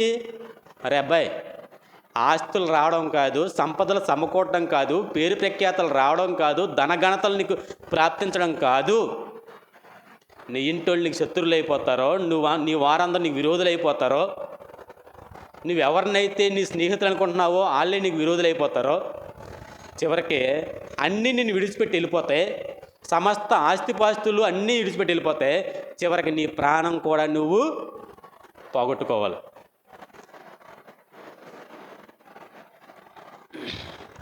హిజ్కియా మరణశయ్య మీద ఉన్నాడు, ప్రార్థన చేశాడు. ప్రభువా నాకు, హిజ్కియా కదా ప్రార్థన చేశాడు, ప్రభువా నాకు నీ యందు నేను చేసిన కార్యాలను బట్టి, సత్యముగా నీ యందు నడుచుకునే విధానాన్ని బట్టి నాకు ఆయుష్ ప్రభు అని ప్రార్థన చేశాడు. పాత నిబంధన. కొత్త నిబంధనలో చాలామంది పాస్టర్లు చచ్చిపోయారు, సేవకులు బైబిల్లో. బయట కూడా ఆలోచించేయండి. కరోనా వచ్చింది, చచ్చిపోతారు అని చెప్పాడు. వందల మంది, వేల మంది సేవకులు ప్రార్థన చేశారు, ప్రభువా నేను ఎన్ని మీటింగులు పెట్టానో, నేను ఎంత సువార్త చేశానో, ఎంతమందికి బాప్తిసం ఇచ్చానో, ఎన్ని సంఘ కార్యక్రమాలు జరిగించానో, నన్ను జ్ఞాపకం చేసుకో ప్రభువా అన్నా సరే దేవుడు పట్టించుకోలేదు, చచ్చిపోయారు. ఎంతమంది సేవకులు చచ్చిపోయి చూడండి. మరి ఆయన బ్రతికాడు దేవుని ప్రార్థన చేసి, వీళ్ళు చచ్చిపోయారేంటి? గీత మర్చిపోయారు, రేఖ మర్చిపోతున్నారు. అతిగా ఆశపడద్దు దేవుని దగ్గర అతిగా ఆశపడద్దు, అతి చేయొద్దు, వాక్యానుసారంగా ప్రార్థన చేయండి. ఒక ఆయనతో ఇలాగ అన్నాను, మనం దేవుడు ఏది చేసినా సరే దేవుడు ఆలకించేస్తాడండి. మన ప్రార్థన దేవుడు ఆలకించేసంట, వీడికి సమాధానం చెప్పేస్తాడంట. మనం విశ్వాసంగా చెయ్యాలి ప్రార్థన చేస్తూ ఉంటే చేస్తే దేవుడు ఇచ్చేస్తాడండి అంటాడు. దేవుడి చిత్తానికి వ్యతిరేకంగా ఏది చేసినా దేవుడు వినడు. ఎంత గొప్పోడు ప్రార్థన చేసినా సరే, దేశంలో ఉన్న గొప్ప అగ్రగామి సేవకులందరూ కలిసి ఒకే విషయం మీద ప్రార్థన చేసినా సరే, అది దేవుని చిత్తానికి వ్యతిరేకమైతే దేవుడు చేయడు. ఎంతమంది సేవకులు ప్రార్థన చేయలేదు? బీజేపీ ప్రభుత్వం మన దేశంలో గద్దెని ఎక్కకూడదని ఎంతమంది సేవకులు ప్రార్థన చేయలేదు? ఇప్పుడు ఏం జరిగింది? మరి వారి ప్రార్థన దేవుడు ఎందుకు వినలేదు? గోజాడలేదా? 5 సంవత్సరాల నుంచి గోజాడతలేదా సేవకులందరూ? ఎందుకు వినలేదు అంటే అది ఆయన చిత్తానికి వ్యతిరేకమైంది. ఆయన చిత్తం ఏంటి? ఆయన చిత్తం వారిని సింహాసనం కూర్చోబెట్టాలి, ఈ ప్రజలందరినీ వారి చేతికి అప్పగించాలి, హింసల పాలు కలగజేయాలి. అది దేవుని చిత్తం. నువ్వు బోడిగాడు, ఎందుకు పనికిరానోడు, ఎందుకు పనికిరాందాను, దేవుని చిత్తమేదో తెలియకుండా ప్రార్థన చేసేస్తే దేవుడు వినేస్తాడా? దేవుడు పంపేస్తాడా? ఆల్రెడీ పేరు పెట్టేద్దాం, దేవుడు ఎందుకు ఎవడో చూద్దాం ఏంటి? దేవుడితో ఛాలెంజ్లు నీకు ఎంతోమంది అనిచేశాడు దేవుడు. ఒక్క విషయం నేను చెప్పి నేను ముగింపులోకి వెళ్తాను. చూడండి, సంఘం ప్రార్థన చేస్తే పేతురు గారిని రక్షించలేదా అని అన్నారా? మీకు కూడా మాట చెప్తే మీకు నిజమే అనిపిస్తుంది. సంఘం అపోస్తుల కార్యములు, సంఘం ప్రార్థన చేసింది ఆసక్తితో. సంఘం ఆసక్తితో ప్రార్థన చేస్తే చెరసాలలో ఉన్న పేతురు గారి సంఖ్యలు ఏమైపోయినాయి? తెగిపోలేదా? మనం కూడా ఆసక్తితో ప్రార్థన చేస్తే మనకు దేవుడు ఏమివ్వడో అని అడిగాడు. ఏమివ్వడో? ఆయనకి సంఖ్యలు తెగిపోయాయి. ఆయన ద్వారం ఆయన ముందు తెరిసిపోతుంది. అందరూ నిద్రపోయి సచ్చిన వాళ్ళు పడిపోయారు. ఆయన చెరసాల్లో ఉన్నవాడు బయటకు వచ్చేసాడు. సంఘం ఆసక్తితో ప్రార్థన చేస్తే అంత బలం. ప్రార్థన చేయండి, గట్టిగా ప్రార్థన చేయండి. చేయొద్దని కాదు, ప్రార్థన చేయండి, మంచిది. అంటే ఏ విషయాలు మీరు చేయాలి, ఎందుకు చేయాలని విషయం ఆలోచన చేయండి. దేవుడు ఎలా చేస్తాడు కార్యాలు, ఆ మాట జ్ఞాపకం ఉంచుకున్నారు, బాగానే ఉంది. రెండో మాట ఎందుకు మర్చిపోయారు? అపోస్తుల కార్యములు ఎన్ని అధ్యాయము? అపోస్తుల కార్యములు 12 అధ్యాయం 5వ వచనం. పేతురు చెరసాలలో ఉంచబడెను. సంఘమైతే అతని కొరకు అత్యాసక్తితో దేవునికి ప్రార్థన చేయుచుండెను.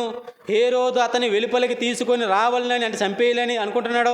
ఆ రాత్రి వేళ 2 సంకెళ్ళతో బంధింపబడి 2 సైనికుల మధ్య నిద్రించున్న పేతురు గారు దూత వచ్చింది. దూత రాగానే సంకెళ్ళు తెగిపడిపోయినాయి.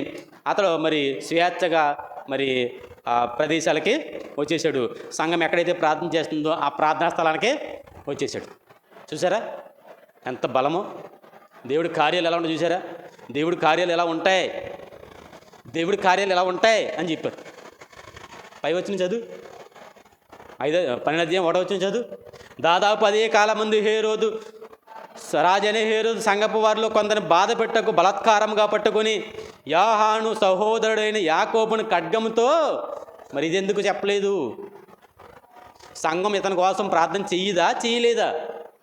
ఎవరి కోసమైనా సంఘం ప్రార్థన చేస్తుంది. పేతురు గారి విషయంలో ఆలకించిన దేవుడు ప్రార్థన యాకోబు గారి విషయంలో ఎందుకు ఆలకించట్లేదు? పేతురు గారి సంకెళ్ళు అయితే తెగిపడాలి, యాకోబు తల అయితే తెగిపడాలా? ఏంటి అన్ని వైరుధ్యాలు? బైబిల్లో దేవుని వైరుధ్యాలు ఏంటి? అన్నీ కూడా మనం అర్థం చేసుకోలేకపోతున్నాం. దేవుని చిత్తమేంటి అర్థం చేసుకోలేకపోతున్నాం. దేవుడు ఎలా ఈ క్రొత్త నిబంధనని పాత నిబంధనని వేరుపరిచాడో, ఎలా ఆయన చిత్తాన్ని ఆయన సంకల్పాలని నెరవేర్చుకుంటున్నాడనే విషయాల్ని మర్చిపోయాం. యాకోబు విషయంలో సంఘం ప్రార్థన చేసినా సంఘం ప్రార్థన దేవుడు వినలేదు. యాకోబు చావాలి, పేతురు రావాలి. అర్థమవుతుందా? యాకోబు అయితే చావాలి, పేతురైతే రావాలి బయటికి. సంఘ క్షేమాభివృద్ధి కోసం దేవుడు ఆయా సమయాల్లో ఆయా విధాలుగా దేవుడి కార్యక్రమాలు జరిగిస్తూ వస్తాడో. ఆయన చిత్తాన్ని అర్థం చేసుకుని ముందుకు సాగాలే కానీ ఆయన చిత్తానికి వ్యతిరేకంగా నడవకూడదు. పాత నిబంధనలు రక్షించబడుతున్నారో దేవుడు నమ్ముకున్నవారు, క్రొత్త నిబంధనలు శిక్షించబడుతున్నారు దేవుడు నమ్ముకున్నవారు. స్టెఫన్ చచ్చిపోయాడు, మనం చెప్పాను కదా. స్టెఫన్ చంపేశారు, రాళ్ళతో కొట్టేసి. యేసుప్రభుని చంపేశారు సిలువేసేసి. ఇక్కడ యాకోబుని ఏం చేస్తున్నారో ఖడ్గంతో నరికేశారు. పాత నిబంధనలు దేవుడు నమ్ముకున్నందుకు గాను వారు రక్షించబడిరి, వారి మంచి స్థితిలో ఉంచబడిరి. ఈ కొత్త నిబంధనలో వారు శిక్షించబడుతున్నారో, వాళ్ళు తలలు నరికేయబడుతున్నాయి, వారి అవమాన పరిస్థితుల్లోకి దిగజారిపోతున్నారు. యాకోబుని చంపేశారంటే ఏంట్రా అని అడిగితే, చంపకపోతే ఏం చేస్తారో? రాజులకు వ్యతిరేకంగా మాట్లాడుతున్నారు. వాళ్ళు లేనిపోని మాట్లాడరండి. రాజులకు వ్యతిరేకంగా మాట్లాడుతున్నారు, ఈ మతానికి వ్యతిరేకంగా మాట్లాడుతున్నారు. వాళ్ళు ఆ యేసు అంటే ఎవడు వాడిని అనుసరిస్తున్నారు. వీళ్ళు చంపకపోతే ఏం చేస్తారో? అవమానం. దేవుడు నమ్ముకున్నారంట. దేవుడు నమ్ముకున్న మాత్రం ఇలా చెప్పాలా? అందరూ దేవుడు నమ్ముకోలేదా? వీళ్ళంతా దేవుడు నమ్ముకున్న వాళ్ళు కదా. వీళ్ళైనా దేవుడు నమ్ముకున్నదే. అబ్రహాం దేవుడు నమ్ముకోలేదా? మరి ఇతను కూడా దేవుడు నమ్ముకున్నాడు. అబ్రహాం ఆశీర్వదించబడ్డాడు, యాకోబు వధించబడ్డాడు. ఏంటి వ్యత్యాసం? గీత వ్యత్యాసం మర్చిపోవద్దు. యాకోబుతో ఈరోజు పట్టుకుని వారి చెరసాలలో వేశారు. యాకోబుతో చెరసాల అధిపతి తలుపు తీసి అంటాడు, రా బయటికి రా, ఏవయ్యా విడుదల చేస్తారా? నన్ను విడుదల కాదు, నిన్ను రాజు శిక్షించాలి, హేరోదు శిక్షించాలనుకుంటున్నాడు. శిక్షిస్తారా? ఎలాగా? అదిగో ఆ బలి నరికేసే ప్రదేశం ఉంది, శిరచ్ఛేదనం చేయబడే ప్రదేశం ఉంది, అక్కడ తీసుకువెళ్తాను నేను. ప్రజలందరూ కింద ఉంటారు, మెట్లెక్కి పైకి వెళ్ళాలి. తర్వాత కిందంతా డయాస్, కిందంతా జనం ఉంటారు, వేలాది మంది ఉంటారు. వేలాది మంది ముందు నేను ఇలా నిలబెడతారు, ఇలా నిలబడాలి, కట్టేస్తారు, నీ చేతులు వెనక్కి కట్టేస్తారు. అక్కడ ఒక బల్ల ఉంటుంది, అక్కడ ఇంత బల్ల ఉంటుంది. ఆ పక్కనే ఒకటి కత్తి పట్టుకుని ఉంటాడు. మేకలు తలకాయలు నరికేస్తారు చూసారా? గుళ్ళ దగ్గర మేకలు తలకాయ నరికితే కత్తి, ఎలాంటి కత్తి? సన్న కత్తి కాదు, ఎంత దళస ఉంటుంది కత్తి, ఇంత పొడుగు ఉంటుంది, బరువుగా ఉంటుంది. ఆ కత్తి ఉంటుంది, కత్తి పట్టుకుని చొక్కాయి లేకుండా ఒకడు మడి కట్టుకుని ఉంటాడు. రాజుగారు పక్కన సింహాసనం మీద కూర్చుంటాడు, అధిపతులు ఉంటారు. రాజుగారు అంటాడు, ఇతడు మనుషులందరికీ విరోధంగా మాట్లాడుతున్నాడు కాబట్టి ఇతను చంపేయండి అంటాడు. అప్పుడు చంపేయమన్నప్పుడు నీ తలకాయ ఒకడు వచ్చి బలవంతంగా ఆ బల్ల మీద ఇలా పెడతాడు. పెట్టాక ఈ పక్కన కత్తి పట్టున ఉన్నాడే, చొక్కా లేకుండా, పెద్ద బరువైన కత్తి. వాడు కత్తి ఇలా పైకంట ఎత్తి ఎత్తలేక ఎత్తి దబేలు నీ తలకాయ మీద వేసేస్తాడు. అప్పుడు నీ తలకాయ 2 ముక్కలు అయిపోద్ది. ఇలా బాడీ ఒక పక్కే, తల పక్క వేరే అయిపోద్ది అని చెప్తున్నాడు. ఎవరో చెరసాలాధిపతి. అవునా, నీకు దండం పెడతాను, నేను పిల్లల గలవాడిని, నేను ఏదో పొరపాటున యేసుప్రభుని నమ్ముకున్నాను, అసలు మీకు బానిసత్వం అయిపోతాను, మీరు ఏం చెప్తే చేస్తాను, దయచేసి నన్ను విడిచిపెట్టండి, రాజుగారికి ఈ మాట చెప్పండి అని అన్నాడు అనుకున్నారా యాకోబు? తలకాయ ఎవడో పెట్టడమే నా తలకాయని ఎవడో పెట్టడమే బల్ల మీద నేనే పెడతాను. యాకోబుని తీసుకొచ్చారు, మెట్లు ఎక్కుతున్నాడో, మెట్లు ఎలా ఎక్కుతున్నాడో తెలుసండి? ఊసిరుమంట, ఇవాళ చచ్చిపోతాను, ఏడ్చుకుంటా, కన్నీళ్ళు కాల్చుకుంటా. పక్కనే వాళ్ళ బంధువులు గట్రా ఉంటే అమాంతంగా కౌగులించుకుని, పిల్లల్ని బాగా చూసుకోండి, తల్లిదండ్రులను జాగ్రత్తగా చూసుకోండి, చచ్చిపోతున్నారు ఇంకేం లేదు అని అనుకుంటున్నారా?